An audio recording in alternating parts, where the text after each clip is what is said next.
Hello and Shabbat Shalom to you.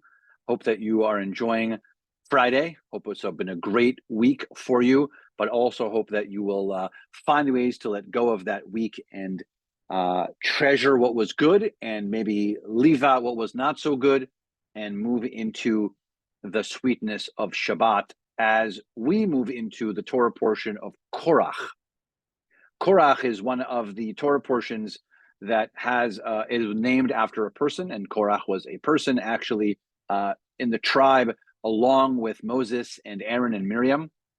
We're in the book of Numbers as we continue in the book of Numbers, and the Torah portion itself is called Korach, based again on the character of Korach.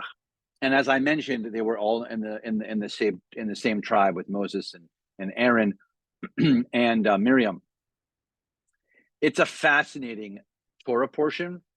And for those of us who are Moses lovers, who deeply love Moses, both in his greatness and also in his moments of lacking greatness, because he was a human, this is a very challenging Torah portion. In fact, the next weeks, including last week, where we were in Shlach, and the Torah portion talks about God now extending to the 40-year mark for the Israelites to wander in the desert.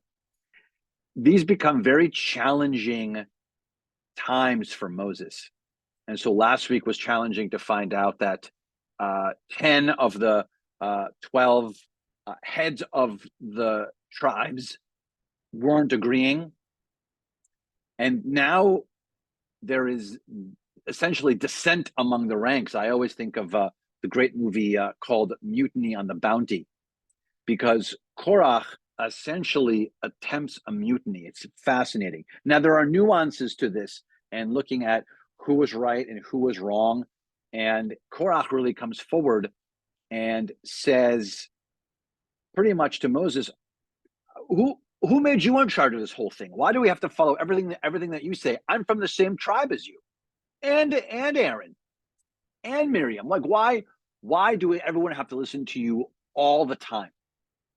And Moses' response is, I don't know really. I'm not sure. And Moses actually goes and tries to consult God. And then there's this showdown, if you will, between Korach and Moses. And I'll tell you that it doesn't end well for Korach. It ends horribly for Korach. It also ends badly for Korach and sort of the band of men that connected with him that went up against Moses.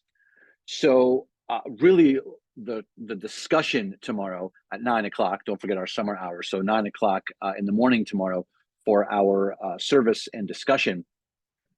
That conversation can be had as to the nuance of how this goes down. And my opinion, by the way, is how the Torah portion actually starts. The first sentence is uttered about Korach, says Vaikach Korach.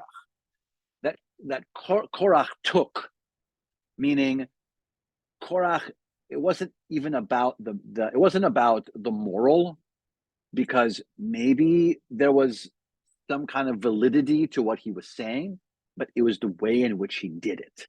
It was the way in which he went about taking this action that probably creates the big problem for him at the end of this Torah portion, which I'm not going to tell you. You have to be here tomorrow to hear about it. But I think it ends badly for him because he takes it. He doesn't have a conversation. He comes in this aggressive manner that we guess. It doesn't say so in the text, but we look through the text in that way and notice it.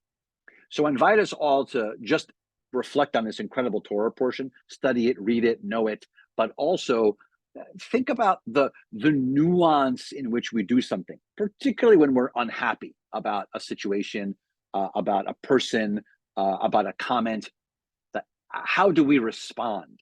Do we respond in that sort of aggressive, ownership, it's mine, or do we find a more peaceful, thoughtful way of resolution? I invite us to think about that on this Shabbat. So service is not that far away, 6:30. We look forward to seeing you there, and also tomorrow morning, again 9:00 for our service and Torah discussion. Shabbat Shalom.